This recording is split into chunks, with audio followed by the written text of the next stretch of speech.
رسل ربنا بالحق الصلاة والسلام على رسول المسدد المصطفى الأمجد المحمود الأحمد أبي القاسم محمد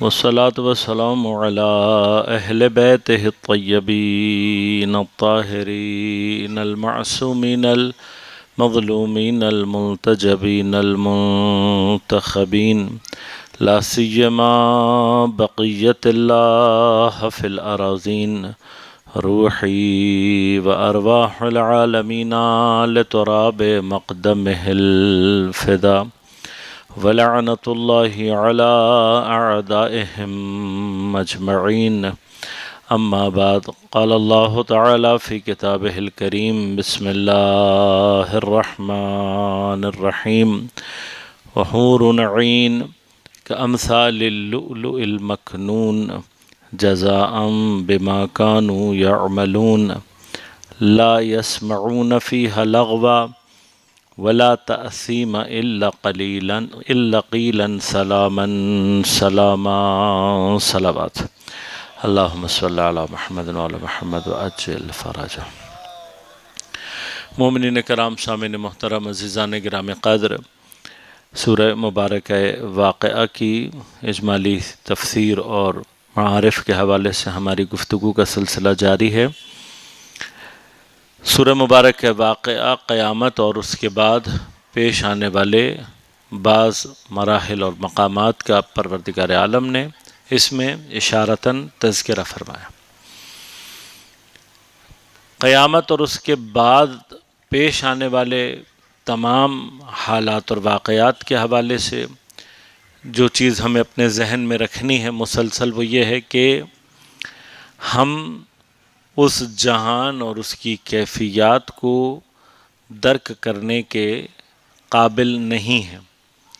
کم سے کم بھی جو مرحلہ ہم تصور کر سکتے ہیں اپنی بیچارگی کا اس مرحلے میں، وہ یہ ہے کہ یہ عالم مادہ، مٹیریل عالم ہے۔ اس مٹیریل ورلڈ کی جو ٹائم اینڈ سپیس کانسٹرینٹس ہیں، زمان اور مکان کی جو محدودیتیں ہیں، وہ ہمیں بہت کچھ انڈرسٹینڈ نہیں کرنے دیتے، ہم بہت کچھ سمجھ نہیں پاتے۔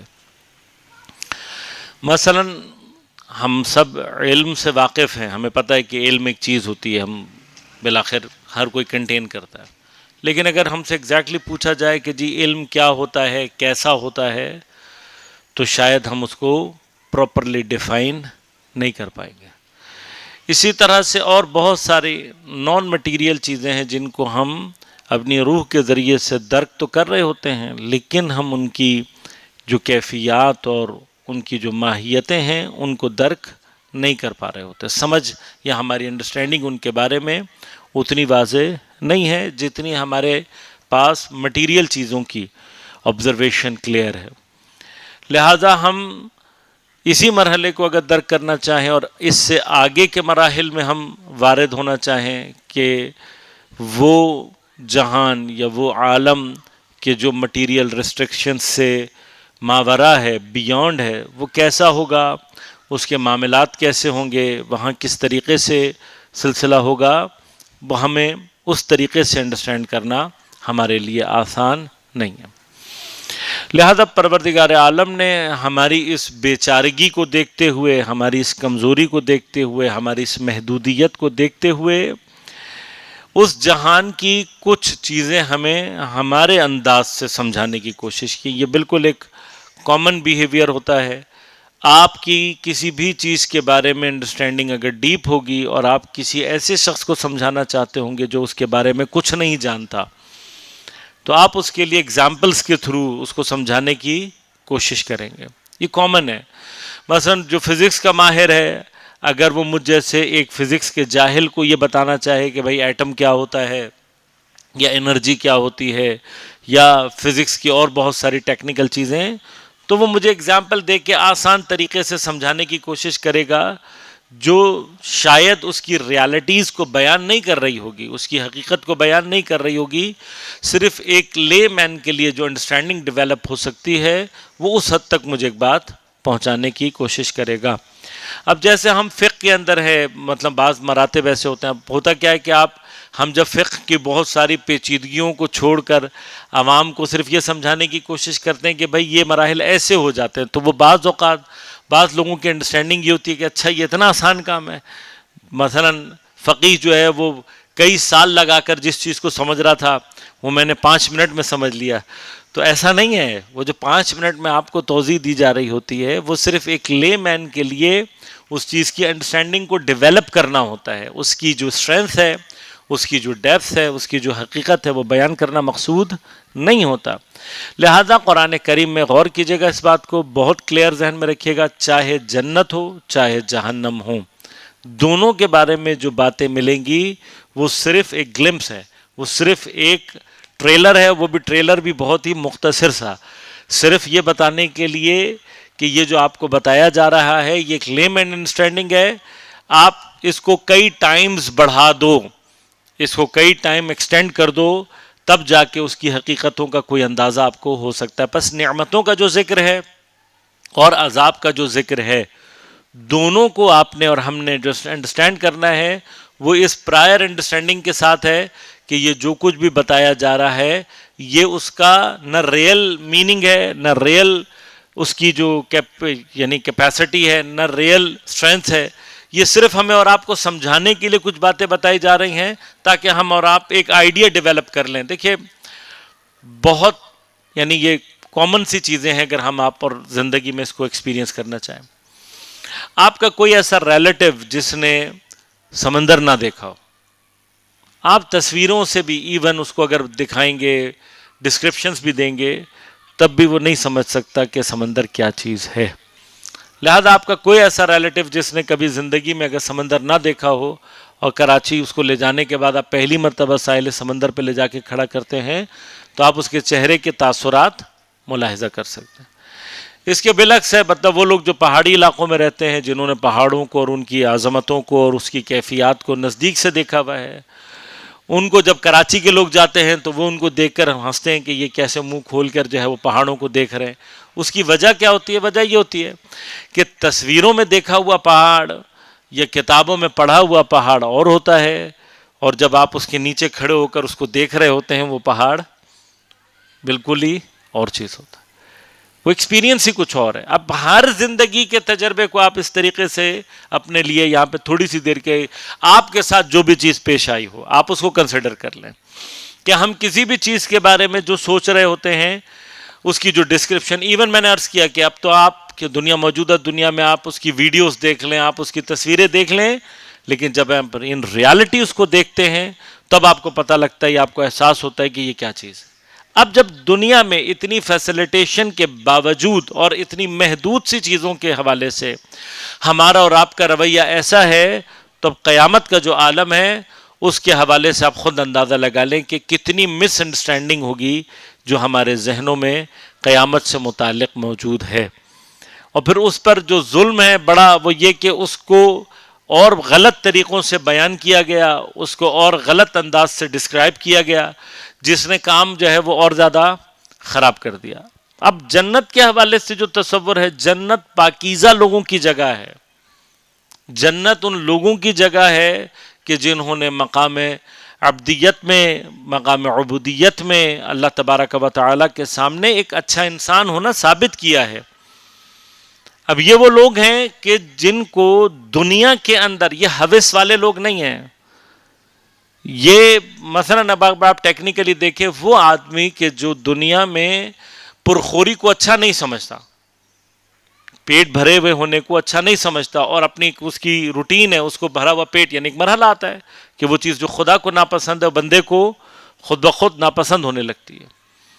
اب جس انسان نے دنیا میں، اچھا پھر پیٹ کے بھرے ہونے میں کوئی فضیلت نہیں ہے، پیٹ کے بھرے ہونے میں کوئی لذت نہیں ہے، یعنی ہمیں اور آپ کو بعض چیزوں کو واقعاً اگر ہم اس کو صحیح درک کرنا چاہیں، یعنی آپ نے کبھی بھی اپنی زندگی میں آپ اس واقعے کو یاد کریں جب آپ نے کبھی بھی غلطی سے کسی بھی وجہ سے آ کے پرخوری کی ہو.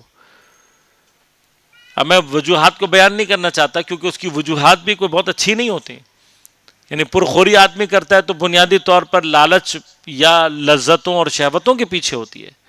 لیکن آپ کوئی بھی ایک ایونٹ ایسا یاد کر لیں اپنا جس میں آپ نے کبھی بھی اوور ایٹنگ کر لی ہو, تو اب آپ اوور ایٹنگ کرنے کے بعد مجھے تقریباً یقین ہے کہ آپ کے کوئی بہت اچھے تاثرات اس کے بعد آپ کے ذہن میں نہیں ہوں گے. یعنی وہ سارا ٹائم جس میں ہر تھوڑی دیر میں یہ فیلنگ ہو رہی ہو کہ یہ اب منہ سے باہر نکلا کہ تب منہ سے باہر نکلا, معدے میں گرانی, مزاج کے اوپر گرانی, ایک عجیب طبیعت, کبھی یہ کھا لوں تو صحیح ہو جاؤں, کبھی وہ آ جاؤں, ایک ڈکاری آ جائے مجھے, پتہ نہیں کیا کیا, وہ ایک پورا ٹائم پیریڈ ہوتا ہے جو اذیت کے ساتھ گزر رہا ہوتا ہے. نشہ, شراب جس کے پیچھے یا اور ایسی چیزوں کے پیچھے, ان کی میں سے کسی کی زندگی ہنسی خوشی نہیں گزرتی. وہ کچھ دیر کا مزہ, وہ کچھ دیر کا ایک اگر فرض کریں کہ اگر وہ بھی اس کے اندر ہوتا ہو, اس کے بعد کی جو کیفیت ہیں وہ اذیت ناک ہوتی ہیں. الٹیاں کرتے پھر رہے ہیں, جانوروں سے بدترین حالت ہوتی ہے. حلال حرام تو بہت دور کی بات ہے, محرم نہ محرم کی تمیز ختم ہو جاتی ہے. وہ بدترین حالات انسان کے اوپر طاری ہوتے ہیں کہ جس کو تصور نہیں کیا جا سکتا. اب اسی کو اگر انسان کے لیے بہت ہی, یعنی اب آپ سوچیں نا مسٹیک کہاں سے ہوتی ہے, مسٹیک یہاں سے ہوتی ہے. ہم جنت کا کیا تصور دے رہے ہیں کہ جی وہاں شراب ملے گی, مثلا بڑا مزیدار کوئی شراب ہوگی خدا نہ خواستہ, یا مطلب وہاں پہ تم جتنا دبا کے کھاؤ جناب کوئی مسئلہ ہی نہیں, کچھ نہیں ہوگا, کوئی ٹینشن نہیں ہے, جتنا مرضی کھانا ہے کھاؤ خوب جناب. مثلا انسان کی شہوت کے حوالے سے کہ بس پتہ نہیں اتنی طاقت آ جائے گی تو اتنا پتہ نہیں کیا ہوگا, تو ایسا مزہ ہوگا تو ویسا مزہ ہوگا. یہ کیا ہے؟ یہ جنت کا تصور آپ لے کر دنیا میں اپنے آپ کو کنٹرول کر سکتے ہیں؟ مجھے کوئی سمجھا دے یہ بات. یعنی آپ کو ذہنی اور مینٹلی طور پر تیار کیا جا رہا ہو ہوا اور ہوس, شہوات اور لذات کے لیے, تو کیا وہ مطلب مشن جس کے لیے آپ اپنے آپ کو تیار کر رہے ہیں اس کے آثار آپ کے پاس دنیا میں مرتب نہیں ہوں گے؟ 100% مرتب ہوں گے. لہذا یہ جنت کی جو تصویر ہمارے ہاں بنا دی گئی ہے, جو اگر آپ ٹیکنیکلی دیکھیں گے, میں نے اس سے پہلے بھی کہا تھا کہ یہ جنت کا وہ تصور ہے جو ناف اور زیر ناف ہے, اس سے آگے جنت نہیں ہے. یہ جنت شہوات اور لذات اور ان چیزوں سے بھرپور ہے. یہ وہ جنت نہیں ہے جو خدا نے ازلفت للمتقین, پروردگار نے جنت کو متقین کے لیے. اچھا, وہاں سے جو ہوس پرست طبقہ ہے اس کے لیے لازمات ہے, وہ مذاق بھی اڑاتا ہے. مجھے یاد ہے ہمارا یونیورسٹی کے دور میں وہ اس طرح کی بات کرتے تھے کہ بھئی جنت میں شراب تو ملے گی لیکن جو اس کی بوتل ہوگی اس میں مطلب اس کا منہ نہیں ہوگا. یعنی بوتل تو ہوگی شراب کی لیکن شراب پینے کو نہیں ملے گی, یا اور اس طرح کی بہت ساری باتیں, فلاں چیز ہوگی. تو بابا یہ تمہاری جنت ہو سکتی ہے, یہ تمہارے لیے جنت کا کوئی تصور ہو سکتا ہے. جو جنت اللہ تبارک و تعالیٰ نے متقین کے لیے بنائی ہے, جو جنت اللہ تبارک و تعالیٰ نے اصحاب المیمنہ کے لیے بنائی ہے, اس جنت کا تصور اس سے بہت ماورا ہے. حتیٰ بعض علماء کے نزدیک یہ جتنی بھی ڈسکرپشنز اللہ تعالیٰ نے دی ہیں, یہ جتنی بھی چیزیں اللہ تبارک و تعالیٰ نے بتائی ہیں, ان سے ایگزیکٹلی مراد کوئی مادی چیز نہیں ہے. جنت کے تصورات خدا کی رضا کے مقامات ہیں, جنت کے مقامات خدا سے تقرب کے مقامات ہیں. جب بندہ, اب یہ مراحل ہیں عزیزان من, جب انسان خدا سے تقرب کے مراحل میں آگے بڑھتا ہے, ایک مقام وہ بھی آ سکتا ہے کہ حتیٰ انسان کی جسمانی اور مادی غذا سے زیادہ اس کے لیے روحانی غذا کا اسٹرینتھ بڑھ جائے. یہ بات نہیں سمجھ میں آ سکتی عام بندے کو جس کی پوری زندگی بھی ناف اور زیر ناف ہے, پھر اس کی جنت بھی اسی ایریا میں پائی جاتی ہے. اب آپ اس کو یہ نہیں بتا سکتے کہ تقویٰ کے بعض مراحل ایسے بھی ہوتے ہیں کہ جہاں پر انسان اپنی روحانی غذا سے اپنے آپ کو اسٹرینتھ دے رہا ہوتا ہے, اپنی روحانی غذا کے ذریعے سے وہ اپنے آپ کو طاقت دے رہا ہوتا ہے. یعنی یہ مرحلہ اگر انسان اس مرحلے میں داخل ہو تو تقویٰ کے اور عبودیت کے, خدا سے قربت کے بعض مراحل ایسے بھی آتے ہیں کہ 3 دن انسان اگر بھوکا پیاسا ہے تو اس کے اوپر اس کے کوئی ویسے آثار نہیں ہے مجھ جیسے کو آپ 24 گھنٹے نہ کھلائیں تو ہم بے ہوش ہو کے نیچے گر جائیں گے. چکر آنے لگیں گے، ہمارے پاس اندر حرکت کرنے کی ہمارے اندر قدرت نہیں ہوگی۔ البتہ ایسا ضرور ہے کہ اگر انسان، چونکہ مادے کو جب آپ روکیں گے تو اس کے آثار بدن پر ضرور مرتب ہوتے ہیں، لیکن یہ آثار جو غیر متقی ہے اس کے ساتھ تو یہ ہوتا ہے کہ وہ باقاعدہ چکرا گر جاتا ہے، وہ بے ہوش ہو جاتا ہے، وہ کمزور ہو جاتا ہے، اس کے ہاتھوں میں لرزش آ جاتی ہے۔ میں آپ کو ایک چھوٹی سی اگزامپل کے ساتھ دوں، وہ آدمی کہ جو پرخوری کرتا ہے، جو زیادہ کھانا کھاتا ہے، آپ اس کا ایک وقت کا کھانا روک دیں تو بیچارے کو چکر آنے لگتا ہے۔ لیکن وہ آدمی کہ جو اپنی غذا کو تھوڑا کر لیتا ہے، وہ بعض اوقات اس کے مقابلے میں آدھی غذا پر، بلکہ اس سے بھی کم غذا پر بڑے آرام سے رہ رہا ہوتا ہے۔ بلکہ بالعکس ہوتا ہے، وہ اندھا جو کم کھا رہا ہوتا ہے اس کے اندر زیادہ طاقت ہوتی ہے، جو زیادہ کھا رہا ہوتا ہے اس کے اندر طاقت بھی کم ہو جاتی ہے۔ ایک عجیب سی کمبینیشن ہے یہ، اس کو سمجھنے کی ضرورت ہے۔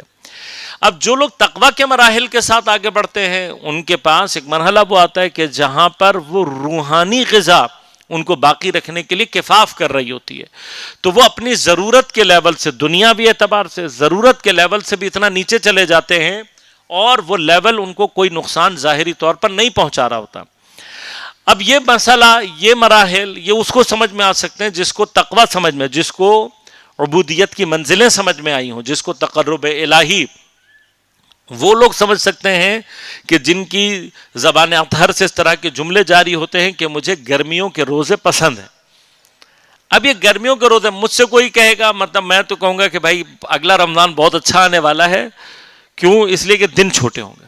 لیکن جو ان مراحل میں داخل ہوتا ہے، ایون جب اس سے کہو کہ جی سردیوں کے روزے، تو وہ سردیوں کے روزے میں کہتا ہے کہ ہاں اس کی شب عبادت کے لیے طولانی ہے، یعنی جو شب، فرض کریں کہ اب جو سردیوں کے زمانے میں رمضان المبارک کا مہینہ آئے گا تو شب قدر مجھے طولانی ملے گی، میں زیادہ دیر تک عبادت کر سکتا ہوں۔ انسان کا پورا پرسیپشن، اس کی پوری کی پوری دیدگاہ، اس کے دیکھنے کا انداز تبدیل ہو جاتا ہے۔ اب جس کو گرمیوں کے روزے اچھے لگ رہے ہیں، وہ اپنے آپ کو اذیت دے کر خوش نہیں ہے، اسے یہ بات پتا ہے کہ میرا اپنے پروردگار کے سامنے اس زحمت کا نتیجہ روحانی طور پر کتنا طاقتور ہے۔ یہ بات درک کرنا، عبادتوں میں اس کانسیپٹ کو سمجھنا، ہم عبادت کا پیکج بہت کمفرٹیبل چاہتے ہیں۔ اب لازمات ہے یہی ہمارے بیہیویئرز ہیں جو آگے چل کے بہت ساری چیزوں کی کیفیت کو تبدیل کر دیتے ہیں۔ لہذا میں اس کو کنڈیم نہیں کر رہا ہوں، لیکن ایک بات سمجھانا چاہتا ہوں کائنڈلی، مطلب اس کو اس طریقے سے میں بہرحال کوشش ہی کر سکتا ہوں کہ کوئی مائنڈ ادھر ادھر نہ جائے، لیکن بہرحال انسانی ذہن کو حق حاصل ہے۔ ہم زیارات کے لیے جو پیکج تیار ڈھونڈ رہے ہوتے ہیں وہ سب سے کمفرٹیبل، دیکھیے کمفرٹیبلٹی رکھنا اپنے ساتھ اٹس ناٹ بیڈ، اس کا یعنی میری کہنے کا مطلب ہرگز نہیں ہے کہ آپ سب سے پتھیٹک قسم کا اور سب سے نکما کاروان تلاش کریں جو آپ کو رلوا دے، نہ، یہ مقصد نہیں ہے، بالکل یہ مقصد نہیں ہے۔ ہماری اور آپ کی دیدگاہ کیا ہونی چاہیے؟ ہمیں مثلاً میں زیارت پر جا رہا ہوں تو میری دیدگاہ یہ ہونی چاہیے کہ میں ایسے کاروان کو اپنے لیے سلیکٹ کروں جو مجھے زیارات کے مواقع زیادہ فراہم کرے، جو مجھے عبادات کے موقع زیادہ فراہم کرے۔ میری کنسنٹریشن اس بات پر زیادہ نہ، یہ کمفرٹیبلٹی بھی میری عبادات اور زیارات اور ان کیفیات کو سپورٹیو ہونی چاہیے۔ یہ نہیں ہونا چاہیے کہ میں زیارات پر جاؤں اور میں اس چکر میں لگ جاؤں کہ مجھے دوپہر کو کیا ملے گا کھانے میں، رات کو کیا ملے گا، اور میرے بریک فاسٹ کا جو ہے وہ حساب کتاب کیا ہوگا، اور پھر مجھے کسی ہمسائے میں پتہ لگ گیا کہ یار فلاں ہوٹل میں تو مینیو اتنا زبردست ہے، تو میں جا کے اپنے اس سے لڑنا شروع کر دوں کہ تم نے ہمیں وہاں کیوں نہیں ٹھہرایا۔ پوری دیدگاہ تبدیل ہو جاتی ہے۔ عزیزان من، ہر اس میں جو ہم سے کہا گیا ہے کہ عبادتوں کے اندر ازحمھا افضلھا، وہ عبادتیں جو زحمت کے ساتھ، بعض اوقات بعض زحمتیں ہمارے ساتھ جو پیش آ رہی ہوتی ہیں وہ خدا کی، یعنی سامنے والا تو نہیں چاہ رہا ہوتا کہ ایسا ہو، لیکن وہ مسبب الاسباب ہے، وہ کچھ ایسے مراحل پیدا کر دیتا ہے کہ چیزیں ہمارے لیے زحمت کا باعث بنتی ہیں۔ اس کا فلسفہ اپنی جگہ پر محفوظ کہ انسان کی مشکلات ہی اس کو خدا کے نزدیک کرنے کا ایک ذریعہ ہے۔ نعمت اس مشکل کا نام ہے جو سب سے پہلے خدا کو، مشکل اس نعمت کا نام ہے جو سب سے پہلے خدا کو یاد دلاتی ہے۔ لہذا ٹیکنیکلی ہماری دیدگاہ تبدیل ہونی چاہیے، ہمارے دیکھنے کا انداز تبدیل ہونا چاہیے۔ جنت کے بارے میں ہمارا جب ویو متقین کے پوائنٹ آف ویو سے ہوگا، اب یہ متقین کون ہیں؟ یہ وہ ہیں کہ جو روحانی غذا کو، روحانی کیفیات کو، تقرب الہی کی جو قوتیں ہیں ان کو حاصل کرنے کے لیے اپنے بدن کی، اپنے نفس کی ان تمام خواہشات سے گزرنے کے لیے آمادہ ہیں۔ میں نے عرض کیا کہ اب جس کو یہ مراتب سمجھ میں آئیں گے اس کو آٹومیٹیکلی یہ سمجھ میں آئے گا کہ کیسے 3 دن مسلسل مسکینوں و یتیموں و اسیرہ کو غذا دی جاتی ہے اور خود پانی پہ افطار کیا جاتا ہے۔ اللہم صلی علی محمد۔ لہذا اب جنت کے لیے جو ہم نے تصور بنانا ہے، جنت میں بعض شعراء کے یہ کلام واقعاً شاید ہمارے اور آپ کے لیے کائنڈ آف سپورٹیو آپ کہہ لیں، یا چیزوں کو تھوڑا سا، وہ کہتے ہیں کہ جی جنت میں اگر مجلس شبیر نہ ہوگی ہم اہل عزا خلد سے بیزار رہیں گے۔ اب اس جملے کے اندر مثلا جو کانسیپٹ موجود ہے وہ لوگ کے جو عاشق سید الشہداء ہیں، جو واقعاً ذکر سید الشہداء کے عاشق ہیں، اب اس عاشق کے لیے اگر جنت میں ذکر سید الشہداء نہ ہو تو وہ کیا کرے گا؟ یہ عاشق چاہیے، جنت کو ایسے افراد چاہیے، جنت کے مقامات یہ ہیں۔ یعنی اگر ہم دنیا میں عاشق سید الشہداء ہیں اور بحث جا کر ہم کہیں گے نا بھائی اب تو کوئی مجلس میں نہیں ہوگی، اب تو کوئی ذکر سید الشہداء نہیں ہوگا، تو پھر ہم سٹینڈ کہاں کر رہے ہیں؟ پھر ہم کھڑے کہاں ہیں؟ پھر ہم نے سید الشہداء سے لیا کیا ہے؟ پھر ہمیں کربلا سے ملا کیا ہے؟ یعنی آیا ہم نے کربلا کو بھی ایک وسیلہ، امام حسین کو بھی ایک وسیلہ بنایا ہوا ہے کہ ہمیں یہ جو 5 اسٹار اللہ تعالیٰ نے یا 7 اسٹار ہوٹل ہمیں بنا کے دیا ہوا ہے ہم یہاں تک پہنچ جائیں اور اس کے بعد پھر ہم سے نہ کوئی کچھ کہے اور نہ کوئی بات ہو؟ کیا واقعاً ہمارا ہدف یہ ہے؟ پھر ہمیں سوچنا چاہیے کہ ہم سید الشہداء ان کی قربانیوں سے جو کچھ انہوں نے کیا اس کے ساتھ کر کیا رہے ہیں۔ اب جب ہماری دیدگاہ، تب یہ یاد رکھیے گا یہ سارے کے سارے ایفیکٹس ہیں، جب ہماری دیدگاہ، اب جنت کے بارے میں ہمارا جب آئیڈیا تبدیل ہو جاتا ہے، جنت کے متعلق ہمارا ویو جو ہے وہ تبدیل ہو جاتا ہے، تو اس کے پھر آثار ہمارے بیہیویئر کے اوپر ہیں۔ اب جب جنت ہی ہمیں پکنک کے لیے چاہیے تو پھر امام حسین کے نام پہ شب عاشورہ کو ہمیں پکنک کرا رہا ہوگا تب بھی ہمیں سمجھ میں نہیں آئے گا، کیونکہ ہمیں بیسیکلی امام حسین اسی مقصد کے لیے چاہیے۔ دیکھیے کچھ ایتھکس ہیں، کچھ آداب ہیں جن کی رعایت ضروری ہوتی ہے۔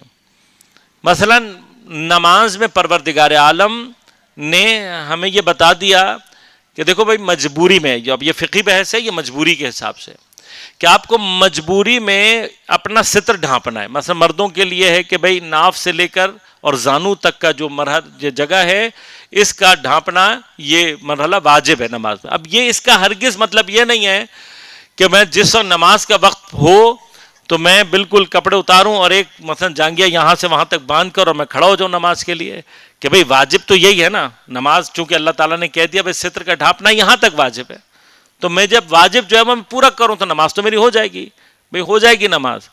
لیکن یہ اس آدمی کے لیے ہے جو خدا نہ خواستہ جس کے پاس لباس نہیں ہے، جو کسی ایسی مشکل میں پھنسا ہوا ہے، جس کے ساتھ کوئی پرابلم ہے، یہ اس کو ہمارے اور آپ کے لیے ایتھکس ہیں، آداب ہیں۔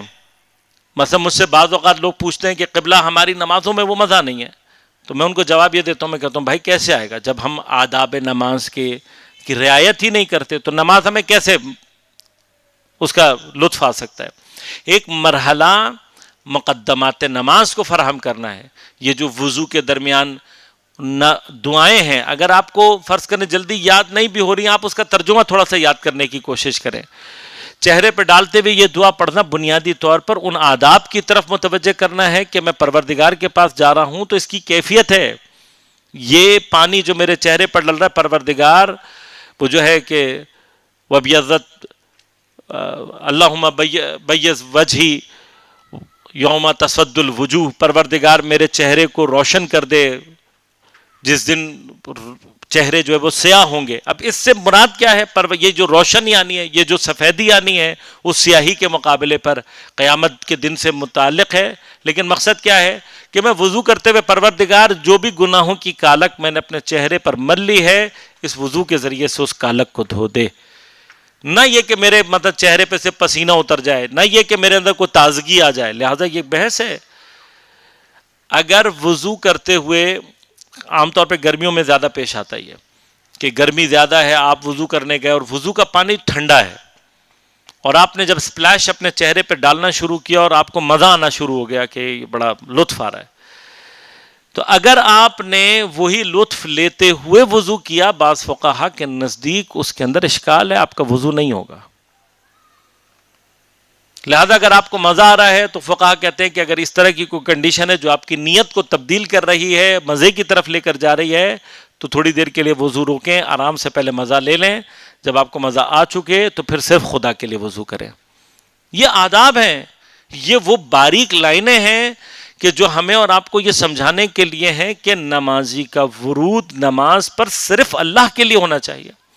اب میں آدھا کچا پکا جلدی میں کیا ہوا وضو، بکھرے ہوئے بال، میلے کچیلے کپڑے، وہی جو میں سو کر اٹھا تھا، اور اسی طرح سے میں نے جانماز بچھائی اور اللہ اکبر کہہ کے ایک نماز پڑھتی، تو اب یہ تو اللہ کو بھی سمجھ میں آ رہا ہے نا کہ آپ ٹالنے کے لیے، بس آپ ایک واجب ہے جو پورا کرنے کے لیے آئے ہیں. تب اس کا جو ریٹرن آپ کو مل سکتا ہے ویسے ہی ریٹرن آپ کو مل جائے گا. لیکن اس کے مقابلے پر جو ائمہ کی سیرت میں بھی ہے، جو آداب نماز میں بھی ہے، کہ آپ اپنا بہترین لباس پہنیں، آپ خوشبو لگائیں، آپ پوری توجہ کے ساتھ، یعنی آپ خدا کو وہ اہمیت دیں کہ جو اس کا حق ہے. اگر ہم کما حق کو نہیں بھی دے سکتے، کم از کم اپنی انڈرسٹینڈنگ کے مطابق، کم از کم اپنی کیفیات کے ساتھ کہ پروردگار میں تیرے حضور میں آ رہا ہوں، بہترین لباس. اب اس میں پھر وہ اگلا مرحلہ دیدگاہ کے اعتبار سے کہ جہاں پر انسان کی یہ جو بحث ہے اجتماعی تربیت کی، یہ واقعاً ایک ایسا فقدان ہے کہ جس کے آثار طول تاریخ میں ہمیں نقصان پہنچاتے رہے. اجتماعی تربیت کا نہ ہونا. مجھے کل اتفاقاً بات ہو رہی تھی تو بعد میں جناب بہلول کا ایک واقعہ یاد آ رہا تھا. آپ لوگوں نے بھی سنا ہوگا، میں ذرا تیزی کے ساتھ گزروں گا. کہ جناب بہلول کہیں سے گزر رہے تھے تو اپنے زمانے کے بہت بڑے صوفی اپنے شاگردوں کے ساتھ بیٹھے ہوئے تھے. تو جب وہ گزرے تو ان کے شاگردوں نے بہلول کا مذاق اڑانا شروع کر دیا. اور وہ جو صوفی تھے ان کو یہ تو اندازہ تھا کہ بہلول کیا چیز ہے، تو انہوں نے بہرحال اپنے شاگردوں کو منع کیا، اور پھر بہلول کو بڑے ادب سے سوال کیا. جہاں بہلول جا کر بیٹھے تو آئے اور آ کر انہوں نے بہلول سے کہا کہ آپ مجھے کچھ تعلیم کریں. اب بہلول جانتے ہیں کہ یہ کس مقصد اور کس ہدف سے آئے ہوئے. تو جناب بہلول نے کہا کہ بھائی تم خود استاد ہو، میں تمہیں کیا تعلیم کروں گا. کہا نہیں، آپ نے اہل بیت کے دروازے سے سنا ہے، بہت کچھ لیا ہے، کچھ نہ کچھ ہمیں آپ نے کہا بھائی اب وہ جو سارے شاگرد کھڑے ہوئے تھے انہوں نے بھی کچھ باتیں کہنا شروع کی ہوں گی. تو جناب بہلول نے کہا یہ تمہارے شاگرد ہیں؟ انہوں نے کہا ہاں، آتے ہیں میرے پاس، سیکھتے ہیں مجھ سے کچھ نہ کچھ. تو بہلول نے کہا اچھا اگر ایسا ہی ہے تو تم مجھے کھانے کے آداب بتا دو. پہلے تم بھی استاد اپنے آپ کو کہتے ہو، تم نے ان کو سکھایا، چلو میں بھی دیکھوں تم نے ان کو کیا سکھایا ہے. تو پہلے تم مجھے یہ بتاؤ کھانے کے آداب کیا. اب وہ کھانے کے آداب مثلا بسم اللہ پڑھ کر اور ہاتھ دھو کر اور اس طرح سے چھوٹے چھوٹے لقمے بسم اللہ الرحمن الرحیم کہہ کے الحمدللہ کہہ کے وغیرہ وغیرہ جتنے بھی آداب ظاہری ہیں انہوں نے بیان کر دیے. تو جناب بہلول نے مسکرا کر کہا کہ تم کھانے کے آداب تو جانتے نہیں ہو اور اپنے گرد اتنے بہت سارے شاگرد لیے پھر رہے ہو. اب لازم آتا ہے وہ بھی استاد تھے اپنی جگہ پر. ہمارے ہاں بھی مطلب جو استاد ہو جاتا ہے تو پھر پتہ آپ کو پھر اس کو نیچے لانا کتنا مشکل ہو جاتا ہے، اس کو سمجھانا کتنا مشکل ہو جاتا ہے. تو انہوں نے کہا کہ بھائی اب شاگرد بھی تھوڑا سا وہ ہوئے کہ یہ کیا بات کرو، ہمارے استاد کا مذاق اڑا رہو، لیکن وہ متوجہ ہو گئے کہ کوئی بات ایسی ضرور ہے جو بہلول کہنا چاہتے ہیں. تو انہوں نے منع کیا. اس کو منع کرنے کے بعد کہا کہ بہلول نہیں آپ بتا دو. انہوں نے کہا چلو اچھا چھوڑو، مجھے اب تم سونے کے آداب بتا دو. اب سونے کے آداب بھی انہوں نے یہ بتایا، وضو کرے، قبلہ رخ لیٹے، ایسے لیٹے، یہ دعائیں پڑھ لے، یہ پڑھ لے، سب کچھ. تو انہوں نے کہا تم تو سونے کے آداب بھی نہیں جانتے، کیا تعلیم کرتے ہو گئے. یہ کہہ کے جب چلے ہیں تو شاگردوں نے کہا کہ بھائی آپ کس کے پیچھے یہ دیوانہ. انہوں نے کہا نہیں ایسا نہیں ہے بھائی، تم نہیں جانتے، یہ یقیناً اب کوئی حکمت ایسی ہے کہ میں بھی سیکھنا چاہتا ہوں کہ یہ کیا کہہ رہا. تو جا کے خیر انہوں نے بڑے احترام اور ادب سے کہا کہ اگر آپ کو مجھے واقعہ نہیں پتا تو آپ بتا دیں. تو اب جناب بہلول نے کہا کہ کھانے کے ادب میں سب سے اہم ترین یہ ہے کہ حلال ہونا چاہیے. کھانے کے ادب میں سب سے اہم ترین چیز یہ ہے کہ اس کے اندر کسی اور کا حق نہ ہو. کھانے کا ادب یہ ہے کہ جو تم کھانے جا رہے ہو وہ غصبی نہ ہو. یہ کھانے کا اصل. اگر تم حرام کھا رہے ہو تو جتنی مرضی بسم اللہ پڑھ کر کھا لو، جتنے چھوٹے لقمے بنا کر کھا لو، جتنی مرضی الحمدللہ پڑھ لو، کسی بھی چیز کا فائدہ نہیں ہے. کہ سونے کے ادب کا سونے کا ادب بھی ہے تمہارا وضو کرنا، تمہارا دائیں کروٹ لیٹنا، یہ سب اپنی جگہ پر ہے. لیکن لیٹنے سے پہلے ایک مرتبہ یہ تو سوچو کہ تم نے خدا کی آج دن میں معصیت کیا کی ہے. اگر خدا کی معصیت گردن پر لے کر سو رہے ہو تو ایسی نیند تمہیں کہیں نہیں پہنچائے گی. اسی طرح سے سوتے ہوئے ایک مرتبہ یہ سوچو کہ آج میں نے حقوق الناس میں سے کیا کیا ضائع کیا ہے. تمہاری گردن پہ لوگوں کے حق ہو اور تم وضو کر کے اور سیدھے کروٹ پر لیٹ کر اور اس طرح سے لیٹو گے, وہ نیند تمہیں کہاں پہنچائے گی. اس چیز کے اندر عزیزان من دیکھیں, اب جناب بہلول کا یہ واقعہ ہمارے اور آپ کے لیے جو سب سے اہم ترین نقطہ بیان کر رہا ہے وہ کیا ہے؟ انفرادی عبادات کی اہمیت شروع ہی اس وقت ہوتی ہے جب بہت ساری اجتماعی طور پر ہم مسائل اپنے حل کیے ہوئے. اللہ اکبر, یا رسول اللہ, یا علی مدام, اللہم صلی علی محمد وعلی محمد. لہذا بنیادی طور پر ہماری دیدگاہ, ہمارے دیکھنے کا, ہمارا ویژن تبدیل ہونے کی ضرورت ہے, ہماری پرسیپشنز تبدیل ہونے کی ضرورت ہے. جنت کے بارے میں جب ہم اپنی پرسیپشن تبدیل کریں گے, اب جب جنت ہمارے لیے خدا کے تقرب کے مراحل میں سے ہے تو پھر جتنی بھی یہ نعمات بیان ہو رہی ہیں خدا کے لیے, ان کو اس دنیاوی حوث, لالچ, لذت اور شہوت کی بنا پر رکھ کر سوچنے کی ضرورت نہیں. جب یہ سارا مقدمہ میں نے اس لیے باندھا ہے کہ آج ہماری گفتگو شروع ہوگی وحور عین کامثال اللؤلؤ المکنون. پروردگار فرما رہا ہے حور اور عین, یہ حور بھی جمع ہے, عین بھی جمع ہے. بنیادی طور پر احور یا حورا یہ لفظ استعمال ہوتا ہے عربی میں بڑی آنکھوں, یہ جو ہم اور آپ اس کو بڑی آنکھوں سے مراد یقیناً کو بہت بڑی آنکھیں نہیں ہیں, خوبصورتی کے معیار کے حساب سے ایک بڑی آنکھیں وہ اس لیول کے اندر جو خوبصورتی کے لیے بیان ہوتے ہیں. یعنی کسی شخص کی, مرد کی اگر اچھی بڑی ایسی خوبصورت آنکھیں ہوں اور اسی طرح سے کسی خاتون کی اگر اچھی بڑی خوبصورت آنکھیں ہوں تو مرد کو احور اور عورت کو کیا کہا جاتا ہے؟ حورا. اور پھر اس کے ساتھ عین کو لگانا, یعنی یہ بڑے ہونے کے معنوں میں ہے, اور پھر اس کی تاکید ہے خاص طور پر عین کے ساتھ عین جمع اعین یا عینا. بس یہ جو کمبینیشن ہے حور اور عین کا, یہ بنیاد ملا کر, یعنی اس کو کمبینیشن اگر آپ کریں گے تو کمبینیشن ان دونوں کا خوبصورت آنکھوں والے. اب مسئلہ یہ پہلا, اس کو غور سنیے, اللہ تبارک و تعالیٰ نے ان کی صفت کیا بیان کی ہے؟ کامثال اللؤلؤ المکنون. اب یہ جو بھی نعمت ہے, جس بھی کنڈیشن میں اور جس بھی فارم میں ہے, ان کی مثال اللہ تبارک و تعالیٰ نے ایسی دی ہے جیسے کوئی گوہر, کوئی موتی صدف کے اندر چھپا ہوا ہو. مکنون چھپے ہوئے, کنایا سے انشاءاللہ یہ مکنون کا لفظ آگے بھی آئے گا, وہاں پر میں تھوڑی سی تفصیلات آپ کی خدمت میں وہاں پر زیادہ بیان کروں گا کہ کنایا کن کن معنی میں استعمال ہو سکتا ہے اور وہاں پر کیا مقامات ہیں. یہاں پر جو خاص طور پر کنایا چونکہ صراحت کے مقابلے پر ہوتا ہے, ظاہر کے مقابلے پر, بہت ہی چھپا کر جو بات کی جائے تو کہتے ہیں جی کنایتن, چھپا کر. لؤلؤ المکنون ایسا در جو کہ چھپا ہوا ہے, بڑا, یعنی اس کو سیف کر کے اللہ تبارک و تعالیٰ. اور بھی مقامات ہیں, مختلف مقامات پر مختلف طریقوں سے اللہ نے اس کو بیان کیا. پہلا مرحلہ کہ حور کیا ہے, ایک جنرل کانسیپٹ جو ہے وہ یہ ہے کہ جی کوئی حور کچھ خواتین ہیں, یا ہم اگر اب ٹیکنیکل انداز سے بولیں تو کچھ مؤنث یعنی فیمیلز آپ یا فیمنن کریکٹرز ہیں.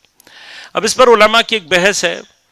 اکثر علماء کا کہنا یہ ہے کہ قرآن کی تمام آیتوں سے یہ ثابت نہیں ہوتا کہ حور صرف کوئی مؤنث, کوئی مادہ, کوئی فیمنن کریکٹر ہو, یہ ضروری نہیں. ادبی اعتبار سے حور جمع احور اور حورا دونوں کی ہے, اور عین بھی جمع اعین اور عینہ دونوں کی جمع ہے. یعنی یہ حور اور عین جو کہا گیا یہ جمع کا صیغہ ہے, اور پاسبلٹی کیا ہے کہ یہ مرد اور خاتون دونوں, یعنی فیمنن اور مسکلن دونوں کا ہی جمع ہوتی ہے, بس دونوں ہی ہو سکتا ہے.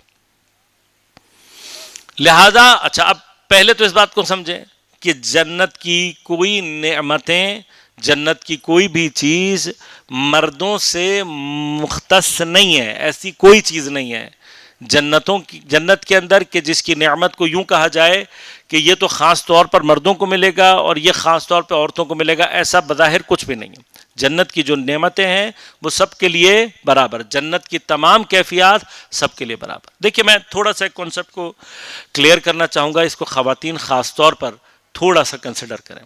دیکھیے قرآن کریم میں بھی پروردگار عالم نے مومنین سے متعلق حتی کافرین سے متعلق گفتگو میں مردانہ جو یعنی صیغے ہیں ان کو زیادہ استعمال کیا ہے۔ خواتین کے لیے جہاں بہت خاص طور پر پروردگار بیان کرنا چاہتا ہے وہاں پر ایگزیکٹلی پھر ان کو پروردگار نے فوکس کر کے مؤنث کے صیغے استعمال کیے۔ لیکن یہ جو اکثر مذکر کا صیغہ استعمال ہوا ہے یہ معاشرے کی اغلب اور اکثر کیفیت کو سامنے رکھے کیا، چونکہ ہمارے دنیا بھر کے جو سوشل یعنی دنیا کا اگر آپ پروردگار کا تیار کردہ سوشل سٹرکچر دیکھیں گے تو اللہ تبارک و تعالی نے مردوں کو مرد یعنی اگر بہت سارے ایسے مخلوقات ہیں کہ جو کہ یونی سیکشول ہوتے ہیں، یعنی ان کے اندر مادہ اور نر اور مادہ نہیں ہوتا، مسکولن اور فیمنن نہیں ہوتا، ہیں ایسی بہت ساری مخلوقات، اور پروردگار اس بات پر قادر تھا کہ وہ ہمیں ایک جیسا بنائے، یعنی انسان ہو سکتا تھا کہ انسان یونی سیکشول بن جاتے، ایک ہی ٹائپ کے ہوتے، ان میں کوئی صنف نہیں ہوتی۔ پروردگار کا ہدف بھی ہے اور ہماری مجبوری بھی ہے۔ انسان کو اللہ تبارک و تعالی نے اپنے تمام اسماء کے ظہور اور تجلی کی صفات کے ساتھ، کہ ہم انسانوں کے اندر یہ کوالٹی ہے کہ ہم اسماء الہیہ کا ظہور اپنے اندر سے پیدا کر سکتے ہیں، لہذا ہر انسان کے اندر ٹیکنیکلی خدا کے کسی نہ کسی اسم کی کوئی نہ کوئی تجلی موجود ہے۔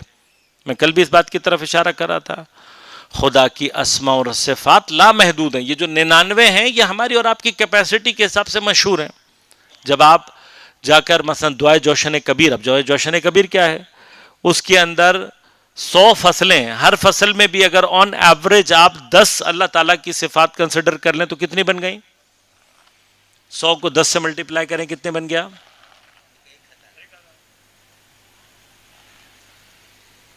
بن گیا کم از کم 1000، کم از کم 1000 کے قریب اللہ تبارک و تعالیٰ نے یعنی اہل بیت اطہار نے خدا کی صفات وہاں بیان کی۔ اب یہ علماء اس پہ بحث کرتے ہیں، کہتے ہیں یہ 1000 بھی ہماری اور آپ کی کیپیسٹی کے حساب سے، یعنی اس سے آگے اگر چیزیں بڑھ جائیں تو پھر انسان اصلا کمپریہنڈ نہیں کر سکتا، ان کو سمجھ ہی نہیں سکتا، لہذا ہماری اوقات کے حساب سے چیزیں ہمیں بتائی گئی۔ ان کو بتانے کا مقصد بھی کیا ہے؟ وہ ذات، اس کی صفات لامحدود، لہذا انسانوں کی تعداد تا قیام قیامت جتنی بھی ہوگی، یاد رکھیے گا ہر ذات، ہر بندے کے اندر خدا کی ایک خاص اسم کی تجلی اس کے اندر سے ظہور ہونا ممکن ہے۔ یہ اب انسان کا اپنا کمال ہوتا ہے کہ وہ اپنے اندر سے اس خاص اسم یا صفت کی تجلی کو کیسے تلاش کرتا ہے اور اس کو اپنے اندر سے کیسے ظہور دیتا ہے۔ اس کے مقابلے پر معصوم کیا ہے؟ معصوم تام ہے، کامل کیفیت میں ہے، تمام اسماء و صفات کی تجلی جس ذات سے ظہور کر سکتی ہے وہ معصوم ہے۔ انسانوں میں البتہ یہ پاسبلٹی ہے کہ کوئی اپنے آپ کو تقرب کے اس مرحلے پر لے کر جائے کہ ایک سے زیادہ صفات اس کے اندر سے ظہور کر سکیں، لیکن ان سب کے باوجود بھی انسان کے اندر یہ کیپیسٹی، مخلوق کے اندر یہ کیپیسٹی نہیں ہے کہ وہ جلال اور جمال دونوں کو ہی کنٹین کرے اور دونوں کو ہی اپنے اندر سے ظہور دے سکے۔ یہ کیپیسٹی مخلوق کی نہیں ہے، یہ خالصتاً خالق کی کیپیسٹی ہے کہ وہ جمال کے بھی کمال پر ہے اور جلال کے بھی کمال پر ہے۔ دونوں صفات جلالیہ اور جمالیہ اپنے تمام کمال اور تمام کیفیات کے ساتھ اس کے اندر سے جلوہ گر ہوتے ہیں۔ ہمارے اندر کیپیسٹی یعنی یہ ہماری مجبوری تھی کہ ہمیں 2 صنفوں میں تقسیم کیا جائے، اور وہ صنف کے جس کو اللہ نے جس سے اپنی صفات جلالیہ کو ظہور دینا چاہے وہ مرد ہیں، اور جن سے اللہ تبارک و تعالیٰ چاہتا ہے کہ صفات جمالیہ ظہور کریں وہ خواتین۔ اب جلالیہ اور جمالیہ کی یہ تقسیم اسی وجہ سے ہمارے فیزیولوجیکل، ہمارے بایولوجیکل، ہمارے تمام اناٹمیکل جتنے بھی اسٹرکچرز ہیں وہ ڈیفرنٹ ہیں۔ ان اسٹرکچرز کے ڈیفرنٹ ہونے کا ایک وجہ کیا ہے کہ یہ جو مثلا مردوں کو اسٹرکچر دیا گیا ہے یہ ریلیٹو ہے صفات جلالیہ سے، اور جو خواتین کو اسٹرکچر دیا گیا ہے وہ ریلیٹو اور مناسب ہے صفات جمالیہ سے. اور اب اس کے بعد اللہ تبارک و تعالیٰ کیا چاہتا ہے کہ یہ جمال اور یہ جلال زمین پر جب رشتہ ازدواج میں بنتا ہے تو اگر یہ ایک پرفیکٹ رشتہ ہو تو ایک ہی چھت کے نیچے جمال اور جمال اکٹھا ہو کر اس یونٹ کی صورت میں، جس کو فیملی کہتے ہیں، جس کو میاں بیوی کہتے ہیں، جس کو یہ رشتہ کہتے ہیں، اس رشتے سے انہوں نے مل کر ایک جمال اور جلال کی کیفیت کو اکٹھا کر کے ظہور دینا ہوتا ہے. لہذا زمین کے اوپر یہ گھر کہ جو خدا کی صفات کو ظہور دینے کے لیے وجود میں آئے، اس سے زیادہ خدا کو کوئی چیز بھی پسند نہیں ہے. ما بنی فی الاسلام بناء احب الی اللہ تعالی من الازدواج. اس روایت کا مطلب جب آپ اب اس تناظر سے دیکھیں گے آپ کو خود بخود معنی سمجھ میں آنا شروع ہو جائے گا کہ فرمایا کہ کوئی بنا، کوئی فاؤنڈیشن اسلام میں ایسی نہیں ہے جو اللہ تبارک و تعالیٰ کو ازدواج، شادی سے زیادہ پسند ہو. کیوں؟ اس لیے کہ شادی وہ فاؤنڈیشن ہے کہ جو زمین کے اوپر خدا کے صفات جمالیہ اور جلالیہ کو ترکیب دے کر ایک نسبتاً کامل شکل کو، چاہے ہم تام نہیں ہیں، ہم اس طرح سے کامل نہیں ہیں، لیکن جہاں پر جمال اور جلال آپس میں ادغام پیدا کرتا ہے اور پھر اس سے پروردگار کے لیے اسی انداز سے وہ ایک یونٹری فارم میں جمال اور جلال نے ظہور کرنا ہوتا ہے، وہ کیا کر کے دیتا ہے آپ کو؟ ازدواج، شادی. اب یہ ہمارے اور آپ کے لیے اگر مومنین کے درمیان میں کوئی مومن کسی مومنہ سے شادی کرے اور پھر وہ دونوں مل کر اپنی جمال اور جلال کی صفات کو ایک دوسرے کے لیے استعمال کرتے ہوئے اور خدا کی عبادتوں اور خدا کی طرف حرکت کرنے کے لیے کریں تو یہ بہترین کپل بنتا ہے، وہ جو خدا چاہتا ہے. لیکن اسی کا بہترین مرحلہ، مطلب آپ اس کو عروج پر لے کر جائیں گے تو جس وقت کوئی معصومہ کسی معصوم کے ساتھ ازدواج کرے اور پھر وہ اس کیفیت کے تحت کہ ایک طرف مولائے کائنات ہوں اور دوسری طرف معصومہ جناب سیدہ سلام اللہ علیہا ہوں، ایک جو ہے صلی اللہ علیہ وسلم، ایک صفات جلالیہ کا مظہر تام اور ایک صفات جمالیہ کا مظہر تام، اور جب یہ ازدواج زمین پر برپا ہوئی ہوگی تو وہ چھت جس کے نیچے یہ دونوں جمال و جلال ایک ساتھ جمع ہوئے ہوں گے تو اب اندازہ کریں کہ وہ گھر پھر ایسا ہونا چاہیے کہ اس گھر کے نتیجے سے امام حسن مجتبی، امام حسین اور امامت کا سلسلہ اس طریقے سے جاری ہو. اللہم صلی علی محمد وعلی محمد وعجل فرج. لہذا جانمن اب جنت کے حوالے سے پہلی بات جو دنیا میں اللہ تبارک و تعالیٰ نے مردوں کو ایسا لگتا ہے جیسے توجہ زیادہ دی ہے، نہیں، چونکہ مردوں کا سٹرکچر اللہ تبارک و تعالیٰ نے ایسا چاہا ہے کہ یہ زمین پر آ کر معاشرے کے، سوسائٹی کے زیادہ تر کام ظاہری اور دنیاوی یہ انجام دیں. عورتوں کے ذمے جو سب سے اہم تھا، اور اس کو چھوٹا سمجھنا سب سے بڑی غلطی ہے، چاہے وہ مردوں کی جانب سے ہو چاہے خود خواتین کی جانب سے.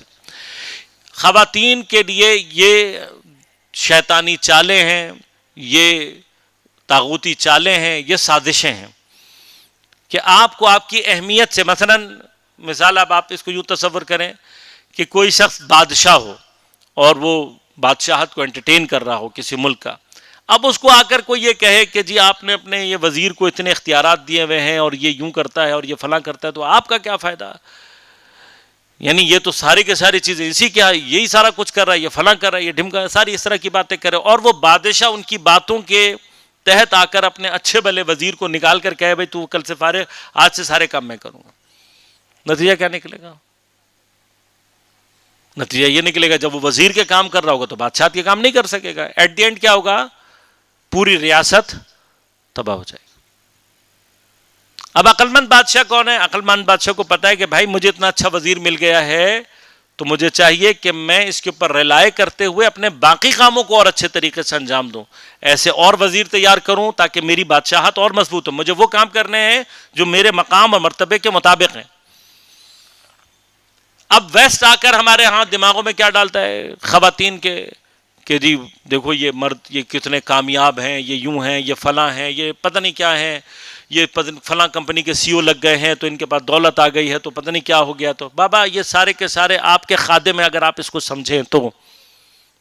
خدا نے مرد کو بنیادی طور پر عورت کی خدمت کے لیے، یہ آپ کو بات شاید میری مشکل اور بعض کو شاید بری بھی لگ رہی ہوگی، جب آپ ازدواج کا کانٹریکٹ سائن کر رہے ہوتے ہیں تو جب آپ کے لیے یہ کہا جاتا ہے کہ آپ نے نان و نفقہ پرووائڈ کرنا ہے، تو آپ بنیادی طور پر یہ سائن کر رہے ہوتے ہیں کہ ان کو کھلانے پلانے کی ذمہ داری آپ کی ہے۔ اب آپ کے لیے کوئی پیسے کما کر لائے، آپ کے لیے کوئی کام کر کے دے، آپ اس کو کیا نام دیتے ہیں یہ اب آپ خود سوچ لیں اپنے لیے۔ دیکھیے پروردگار عالم نے دونوں کو جو حقوق کی بحث کو تھوڑا سا سائڈ پہ رکھیں، حقوق گھروں کو ٹوٹنے سے بچانے کے لیے، ورنہ اصل گھر کی جو بنا ہے وہ ایثار اور قربانی اور احترام متقابل۔ ایسا نہیں ہے کہ گھر میں صرف مرد کا احترام ہے، خاتون کا احترام نہیں ہے، نہیں، خاتون کا احترام اپنی جگہ پر ہے۔ خواتین کو یہ بات سمجھ میں آنی چاہیے کہ یہ جو بات کہی جاتی ہے کہ ایک کامیاب مرد کے پیچھے کسی خاتون کا ہاتھ ہے، اس کو آپ سمجھیں، یہ آپ کی اہمیت ہے کائنات کے اندر۔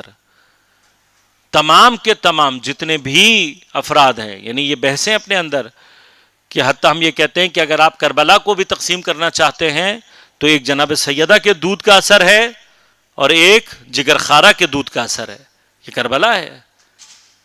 اسی طرح سے ڈیفائن ہوتا ہے ماؤں کے اوپر سے، یعنی یہ کامیابی، مثلا میں کئی دفعہ کہہ چکا ہوں کہ قاسم سلیمانی سے بھی اگر آج کے دور میں کوئی پوچھے گا کہ قاسم کہاں سے ہے تو قاسم ایک ماں کی گود سے ہی نکلا ہے۔ گھروں کی تربیت ہے، آپ کو اندازہ ہونا چاہیے کہ اللہ تبارک و تعالیٰ نے گھر کے اندر آپ کو جو مقام اور منزلت دی ہے وہ کتنی اہم ہے۔ آپ اس کو جب سمجھیں گے، درک کریں گے کہ خدا نے مجھے کتنی امپورٹنٹ جگہ دی، میں یہاں سے خدا کے بندے تیار کر رہی ہوں، یعنی اس وقت بادشاہ بھی نکلے گا میری آغوش سے نکلے گا، ولی بھی نکلے گا میری آغوش سے نکلے گا، اور خدا نہ خواستہ شمر بھی ہمیں نے تیار کر کے دینا ہے، یزید بھی ہماری گود سے نکلنا ہے، تو اب یہ آپ نے کرنا ہے، یہ آپ نے کر کے دینا ہے۔ تو اب شیطان کیا چاہتا ہے؟ شیطان یہ چاہتا ہے کہ آپ کا یہ سنگر ٹوٹے، آپ کا یہ جو مورچہ ہے یہ ٹوٹ جائے، وہ آپ کو نکالنا چاہتا ہے۔ کاروبار میں آؤ، شانہ بشانہ چلو، بابا شانہ بشانہ اگر دونوں ٹائر ایک ہی جگہ شانہ بشانہ جوڑ دیں گے تو گاڑی اس طرف سے، دونوں ٹائر ایک ہی جگہ لگاتے ہیں شانہ بشانہ چلانے کے لیے، چلے گی نہیں، ایک ٹائر کو لیفٹ پہ رہنا ہے، ایک کو رائٹ پر، یہ فاصلہ برقرار رہنا چاہے تب گاڑی چلے گی۔ اس کو وہاں سے نکال کر اس کی بغل میں جوڑ دینے سے گاڑی نہیں چلے گی۔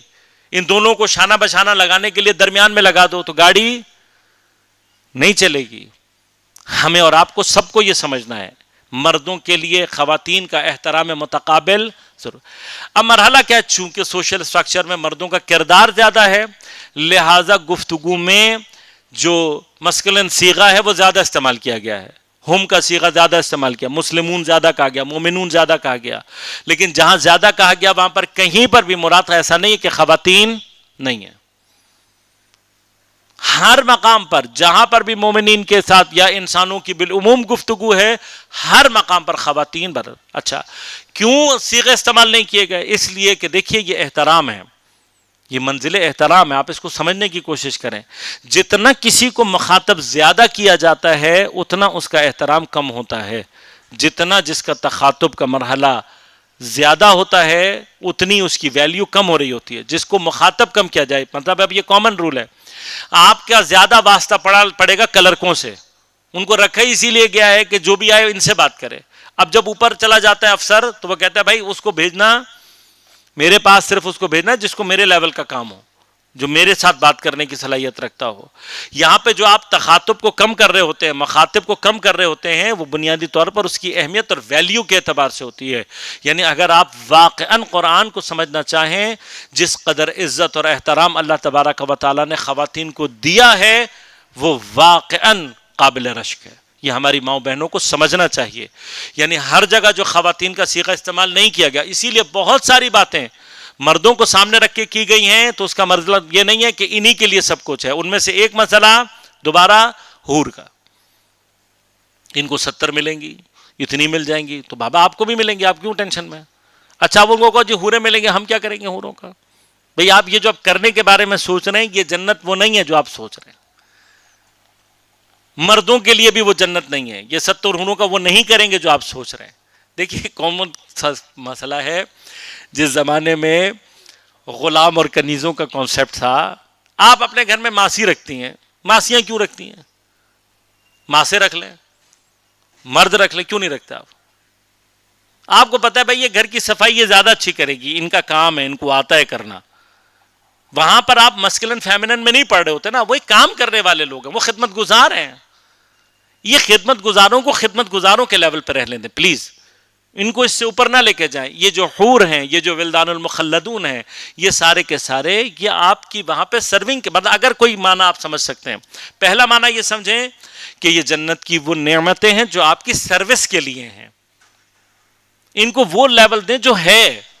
اب پرانے دور میں لوگ غلام اور کنیزیں رکھتے تھے، تو وہاں پر یہ بحث تھوڑی ہوتی تھی کہ کوئی کہے بھی تم کنیزیں کیوں خرید کے لے آئے، تم غلام خرید کے لے کر آتے. وہاں پر اس زمانے میں ان کو پتا تھا یہ غلام اور کنیز ہیں، یہ میرے مقابل کے نہیں ہیں. اب ایک مرد اگر 10 کنیزیں بھی خرید رہا ہے تو خاتون کو ٹینشن اس لیے نہیں ہوتی تھی کہ کنیزیں ہیں، یہ میرا مقابلہ نہیں کر سکتے. ایک بادشاہ کے حرم میں مثلا فرض کریں بہت ساری کنیزیں اور بہت سارے غلام ہوتے تھے، تب یہ بہت سارے کنیزیں اور غلام ملکہ کو کیا اس کیفیت میں لے جا سکتے تھے کہ بھئی تم نے اتنی کنیزیں کیوں رکھی، نکال دو. لے وہ جانتی ہے کہ یہ کنیزیں صرف میری بھی، یعنی بادشاہ کے لیے نہیں ہے، اسی طرح سے کنیزیں میرے لیے بھی، یعنی جتنا اس کا اختیار ہے اتنا میرا بھی اختیار ہے. تو میں جو بات کہنا چاہ رہا ہوں اس کو تھوڑا سا پلیز کمپلینٹ کیجیے گا کہ جو سرونٹ کی جگہ ہے اس کو رہنے دیں. اگر آپ اپنے آپ کو کسی سرونٹ سے کمپیئر کر رہے ہیں تو آپ خود سوچیں کہ ویئر آر یو اسٹینڈنگ، آپ اپنے آپ سے خود کیا کر رہے ہیں. یہ پہلا مرحلہ. دوسرا مرحلہ بعض علماء جس میں خاص طور پہ آیت اللہ مکارم شرازی اور دیگر علماء ہیں، وہ یہ کہتے ہیں کہ اصلاً لفظ سے ظہور نہیں ہے. علامہ طباطبائی کا یہ کہنا ہے کہ نہیں، حور کے لیے جو اللہ تعالیٰ نے زیادہ ڈسکرپشنز دی ہیں اس سے اس کا فیمنن ہونا سمجھ میں آتا ہے، لیکن یہ فیمنن ہونا اگر ہم یہ بات مان لیں جیسے کہ علامہ طباطبائی اور اکثریت کا کہنا ہے کہ بھئی حور سے مراد کوئی فیمنن کریکٹرسٹک ہی ہے، اس کا ہرگز مطلب نہیں ہے کہ یہ جنت کی مومنہ خواتین کا کوئی سبسٹیچیوٹ ہے. خدا کے لیے اس کو سمجھیں. یہ جنت کی خاطر جس طرح سے ولدان المخلدین، یہ جو ولدان المخلدون ہے جو کہ غلام ہے، وہ جنت کے مومنوں کا سبسٹیچیوٹ نہیں ہوں گے. اس کو سمجھیں تھوڑا سا، پہلے دونوں مرحلوں کو سمجھیں. یہ نہیں ہے سبسٹیچیوٹ، بس دونوں احتمال ہیں. پہلا احتمال علماء نے فرمایا کہ حور اور عین سے مراد مرد اور عورت دونوں ہی ہو سکتے ہیں، یہ پاسبلٹی ہے، اور قرآن کی بہت ساری جو آیات ہیں ان سے یہ بات سمجھ میں آتا ہے. اب اس کے پیچھے جو لفظ اللہ تعالیٰ نے استعمال کیے ہیں، مثلا کہ یہ ہم تمہارے ساتھ ان کو رکھیں گے، یہ تمہاری مثلا بیویاں ہوں گی، یا فرض کریں ابکار ہوں گی، بکر ہوں گی، یا اس طرح کی جتنے بھی بکارت رکھتی ہوں گی، ان تمام چیزوں سے مراد ہرگز وہ کانسیپٹ نہیں ہے جو عام طور پر ہمیں کریٹ کر کے دے دیا گیا ہے. خدا کے لیے جنت کے کانسیپٹ کو میں نے پھر عرض کیا، ناف اور زیر ناف کے مراحل سے باہر نکالیں. مقرب کے اب میں نے پہلے بھی ذکر کیا تھا اس روایت کے ساتھ، کیونکہ شب جمعہ بھی ہے، شب مغفرت ارواح بھی ہے. معذرت میں آج صرف اس کانسیپٹ کو سمجھانے میں نے زیادہ ٹائم لے لیا، ارادہ نہیں تھا، لیکن امید کرتا ہوں کہ شاید میں وہ مقصد پہنچا سکوں گا. چونکہ شب منصوب سید الشہداء بھی ہے، لہذا یہ روایت بھی بیان کروں گا، کوشش کروں گا کہ اس سے مطلب آپ تک پہنچا دوں. جنت کی جو بڑی نعمتوں میں سے، یعنی ایک مقام نعمت بزرگ، شاید میں نے اس کا پہلے بھی تذکرہ کیا، آج دوبارہ دہرانا چاہوں گا.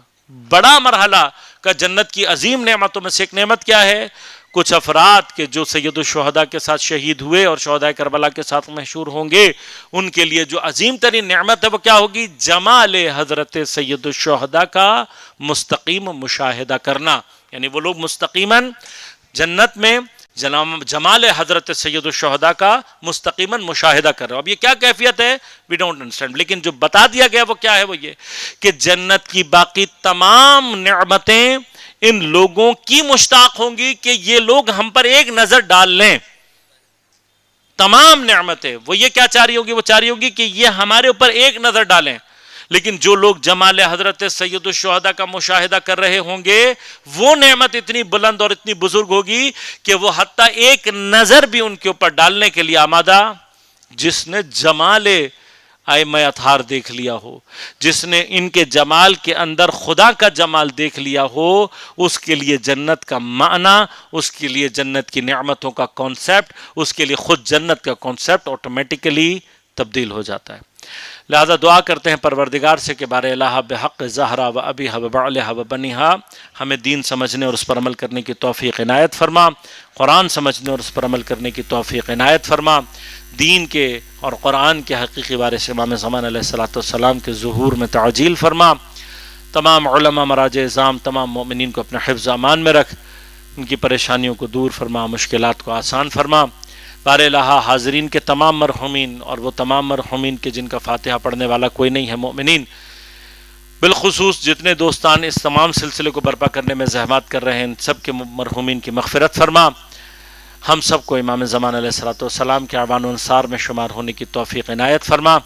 ایک درخواست کروں گا سورہ فاتحہ کی ایک مرتبہ اپنے تمام مرحومین شہدائے ملت جعفریہ اور بالخصوص جو عزیزان اس سلسلے کو برپا کرنے میں زحمات اٹھا رہے ہیں ان کے مرحومین کے لیے ایک مرتبہ سورہ فاتحہ پڑھ کر ایصال فرما دیجیے۔ بسم اللہ الرحمن الرحیم، الحمد للہ رب العالمین الرحمن الرحیم مالک یوم الدین، ایاک نعبد و ایاک نستعین، اهدنا الصراط المستقیم صراط الذین انعمت علیہم غیر المغضوب علیہم ولا الضالین۔ خواہران میں سے اگر کسی نے سوال کرنا ہے تو اپنے سوال لکھ کے بھی آغا صاحب کو دے سکتے ہیں تاکہ ان کے جوابات انہیں مل سکے۔ آج کی نشست کے حوالے سے اگر کسی نے کوئی سوال کرنا ہو تو ہاتھ بلند کر دیں۔ السلام علیکم قبلہ۔ علیکم السلام ورحمۃ اللہ۔ قبلہ ایک سوال یہ تھا کہ جنت کی لالچ یا دوزخ کا خوف، اس کے ساتھ کی جانے والی عبادت جو ہے کیا وہ پرخلوص اور بے لوث کنسیڈر کی جائے گی؟ کیونکہ اس کے اندر یا تو لالچ ہے یا خوف ہے، تو اس لالچ اور خوف کو سے ہٹ کر عبادت کس طریقے سے کی جانی چاہیے؟ دیکھیے آئیڈیل سچویشن تو وہ جو آئمہ نے فرما دی اور ہونا بھی یہ چاہیے کہ عبادت ہماری صرف خدا کے لیے ہو، لیکن تربیتی جو مراحل ہیں ان میں خوف سب سے بیسک لیول ہوتا ہے۔ خوف کا سب سے بڑا کمال یہ ہوتا ہے کہ وہ انسان کو گناہوں سے روکتا ہے۔ اس کے بعد دوسرا مرحلہ شوق ہے۔ شوق وہ مرحلہ ہوتا ہے کہ جو اچھی چیزوں یا آگے بڑھنے کے لیے آپ کے اندر ایک انگیزہ ایجاد کرتا ہے، آپ کے اندر ایک محرک پیدا کرتا ہے، اور پھر الٹیمیٹلی آپ کو اس جگہ تک پہنچانا ہوتا ہے۔ لیکن اس پورے ٹائم مثلا آپ اگر فرض کریں کہ کوئی عذاب خداوندی کے خوف سے، عذاب کے ہی خوف سے کوئی گناہ ترک کر رہا ہے، یہ اپنی جگہ ایک کرامت ہے، یہ اپنی جگہ ایک مقام ہے۔ کوئی جنت کے جو بالآخر اللہ تعالیٰ نے متقین کے لیے مقام رکھا ہے اور اس کا بھی شوق، مطلب خدا سے منسوب ہے، وہ جگہ خدا سے تعلق رکھتی ہے، وہ اس کا بھی اگر شوق پیدا کر کے کوئی کسی مرحلے میں ہے تو وہ اپنی جگہ ایک قابل قدر مقام ہے۔ البتہ آئیڈیل مقام جو ہے، جو مطلب چاہا گیا ہے، مطلوب وہ اس سے اوپر ہے کہ انسان صرف للہن انجام دے، لیکن یہ مقامات بھی کسی طرح سے کم نہیں ہیں۔ لہٰذا یہاں پر یعنی خود یہ اپنی جگہ خلوص کا ایک لیول ہے کہ میں یعنی کسی اور کے خوف سے نہیں، دنیا کے مثلا دکھاوے کے خوف سے نہیں کر رہا، یہ خدا کے لیے کر رہا ہوں۔ اٹ سیلف یہ خلوص کا ایک مقام اور ایک مرحلہ ہے۔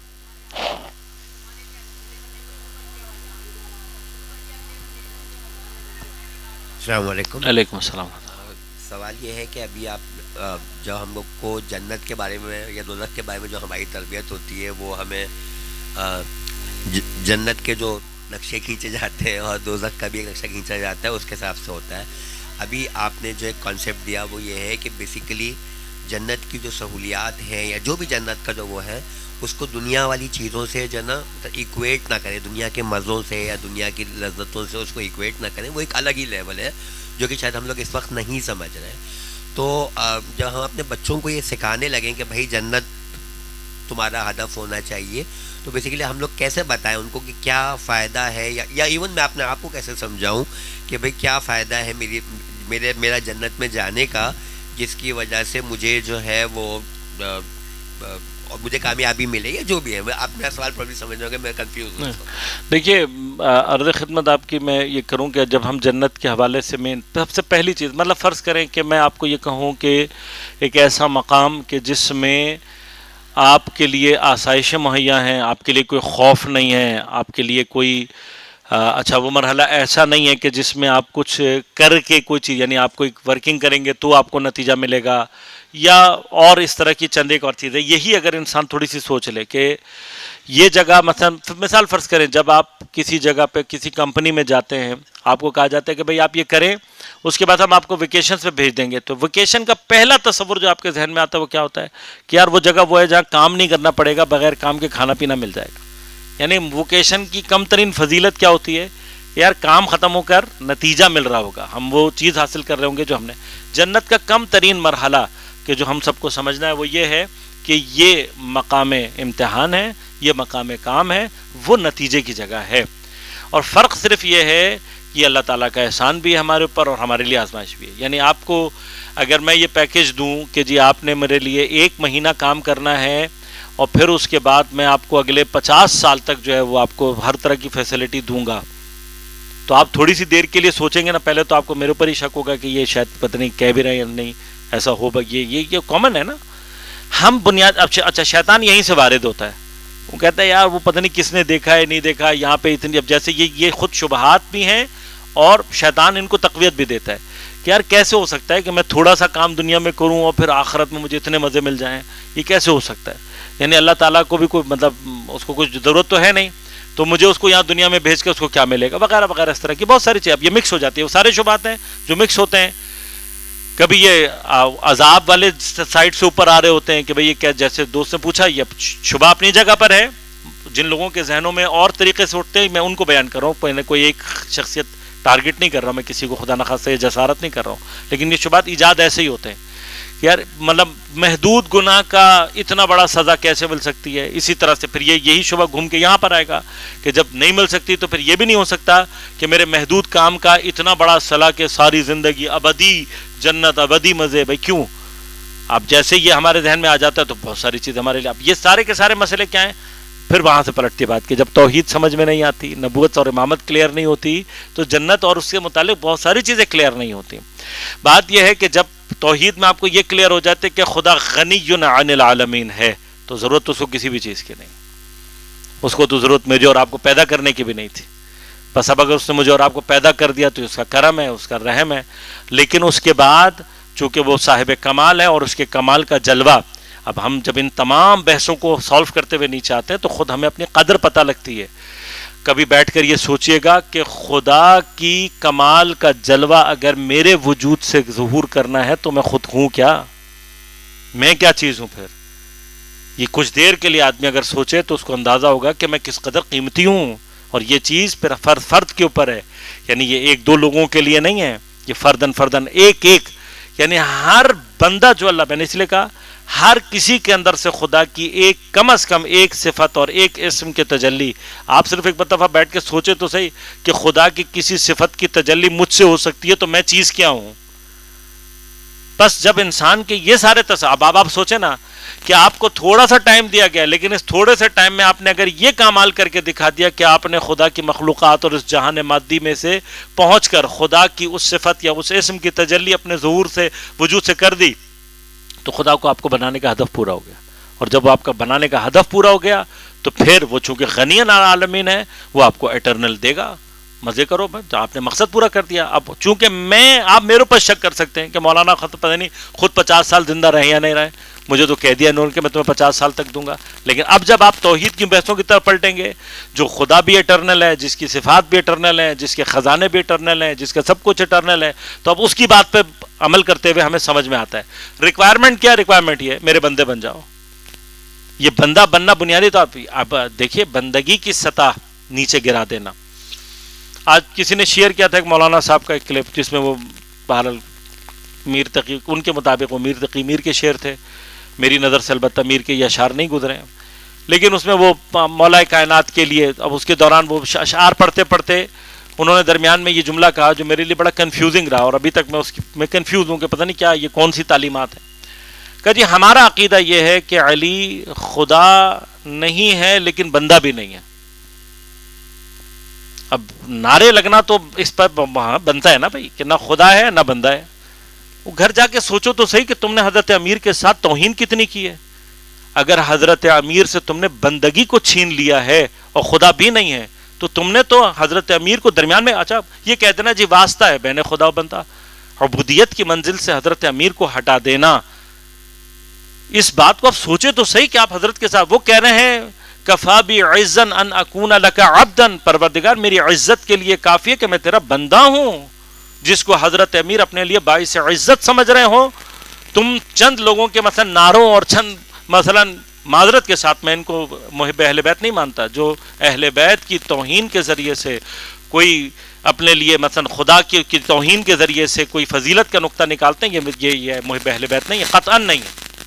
اہل بیت کو جذباتی شیعہ نہیں چاہیے, میک اٹ ویری کلیئر. نہیں چاہیے جذباتی لوگوں نے جتنا نقصان تشیع اور اہل بیت کو پہنچایا ہے اتنا دشمنوں نے نہیں پہنچایا. عقل استعمال کریں, سوچے تو صحیح.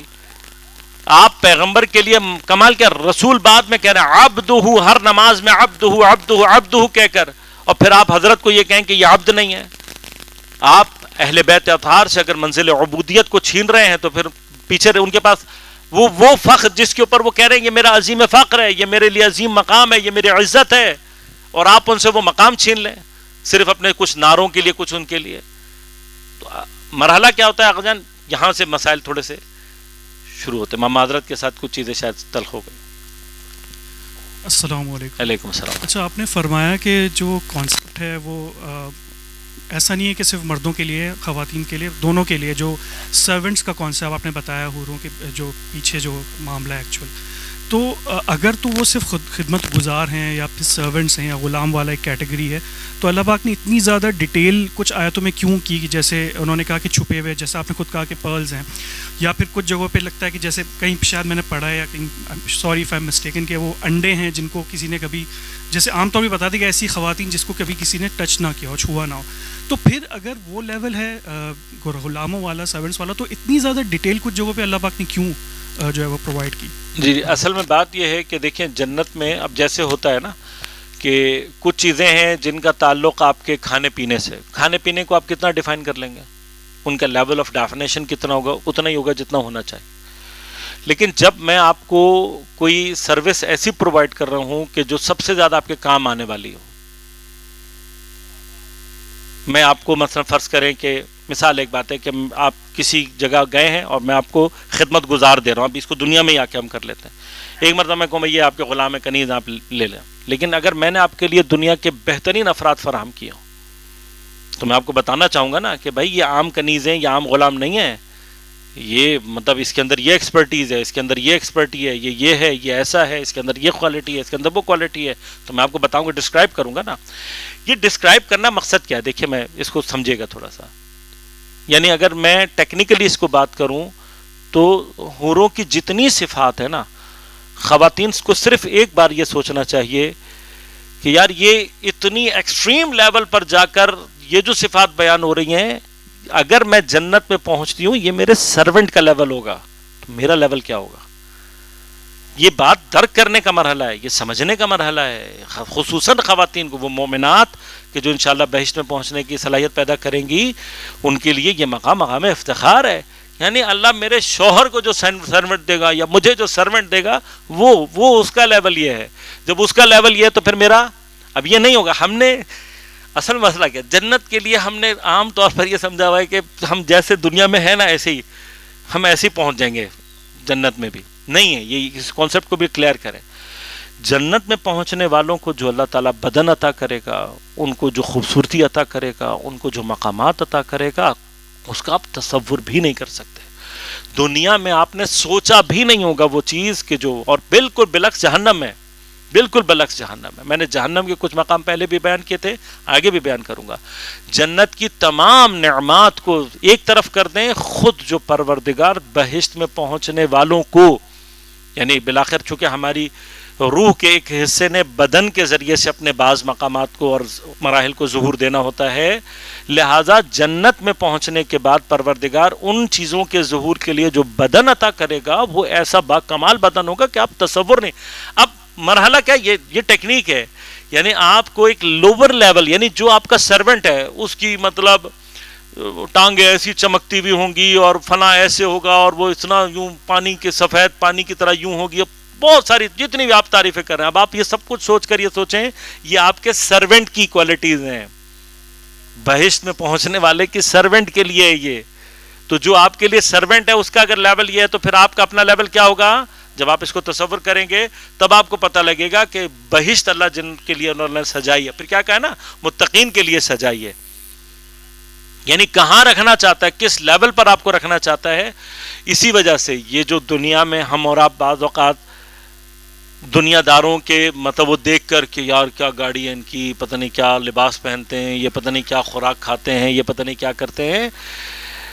اگر انسان کو بہشت کی 1% بھی اگر اندازہ ہو جائے کہ خدا نے اس کے لیے کیا رکھا ہے، انسان حقارت سے بھی نظر نہ ڈالے ان چیزوں پر جو یہ ان کے پاس ہے. اسی لیے خدا کہتے ہیں لیٹ دیم، جانے دو، مت تعجب کرو ان کے پاس جو مال اور دولت ہے، اس پہ مت تعجب کرو، اس پہ حیرت انگیز مت ہو، میں نے جو تمہارے لیے رکھا ہوا ہے اس کا تم سوچ بھی نہیں سکتے. السلام علیکم جی. علیکم السلام. جنت میں ہماری روح جائے گی، یہ خاکی جسم تو نہیں جائے گا نا؟ نہیں ایسا نہیں ہے. یہ دیکھیں یہ ایک الگ بحث ہے کہ جنت یا اس عالم میں ہم جو مالا عالم ہوگا اس عالم میں کوئی جسم ہوگا، مادی جسم نہیں ہوگا، یہ طے شدہ ہے، اس کیفیت کے ساتھ نہیں ہوگا. یہ خاک تو یہیں رہ جائے گی نا. نہیں بابا، میں بھی آپ سے یہ کہہ رہا ہوں کہ نہیں یہ والا مادی نہیں ہوگا، لیکن انسانی روح جو ہے آغا جان، انسانی روح، یعنی جب آپ عالم خواب میں بھی اپنے آپ کو دیکھتے ہیں کہ آپ حرکت کر رہے ہوتے ہیں تو وہاں پر بھی آپ کے ساتھ ایک جسم مثالی ہوتا ہے. یعنی یہ ٹیکنیکل بحث ہے فلسفے کی جو میں یعنی آپ کے سامنے پیش کر سکتا، لیکن آسانی سے یوں سمجھ لیں کہ آپ کی روح کا وہ حصہ جو نفس کہلاتا ہے، اس کو جب تک بدن نہ ملے آپ کے حواس کام نہیں کریں گے. سمجھ رہے ہیں آپ؟ یعنی اگر آپ کو روح نفس کو بدن نہ ملے تو آپ کی روح ایک تجرد کی کیفیت میں اور ایک وحدت کی کیفیت میں رہتی ہے، وہ بحث ہی اور ہے. جب آپ کے روح کو بدن ملتا ہے تو وہ اپنے آپ کو ظہور کرتی ہے، تب آپ کے اندر یہ کھانا پینا بولنا دیکھنا یہ جو کثرت ہے یہ وہاں سے ایجاد ہوتی ہے. لہذا اگر آپ کو صرف روحی کنڈیشن میں چھوڑ دیا جائے، وہ اپنی جگہ ایک مرحلہ ہے لیکن وہاں پر صرف وحدت ہے، اصلا کثرت نہیں ہے. پھر وہاں پر ان میں سے کوئی بھی چیز نہیں ہے کہ جس کو آپ الگ سے اور اپنے لیے اور کسی خاص کنڈیشن میں درک کر پائیں. لہذا جہاں تک جب تک آپ کے وجود کی کثرت کے اعتبار سے آپ کی اپنی اکائی باقی ہے، آپ کے پاس کوئی نہ کوئی بدن ہونا ضروری ہے. اب وہ بدن مادی نہیں ہوگا کیونکہ عالم مادہ ختم ہو جائے گا. عالم مادہ کے اوپر عالم مثال ہے، عالم مثال کے اوپر عالم ملکوت. عالم ملکوت ایک عالم ہے، اس عالم کے اپنے تقاضے ہیں، وہاں پر کیسا اور کیا جسم ہوگا یہ ہم کنسیڈر نہیں کر سکتے. لیکن تقاضے روح انسانی یہ ہے کہ اگر آپ کو آپ کی آئیڈینٹی کے ساتھ رکھنا ہے تو آپ کے پاس کوئی نہ کوئی جسم ضرور ہوگا. تو وہاں روح کی غذا تو جس دنیا میں بھی کچھ مختلف ہوتی ہے تو وہاں تو اور ایسے ہی ہے اور وہاں کے بھی مقامات اسی طرح سے ہیں.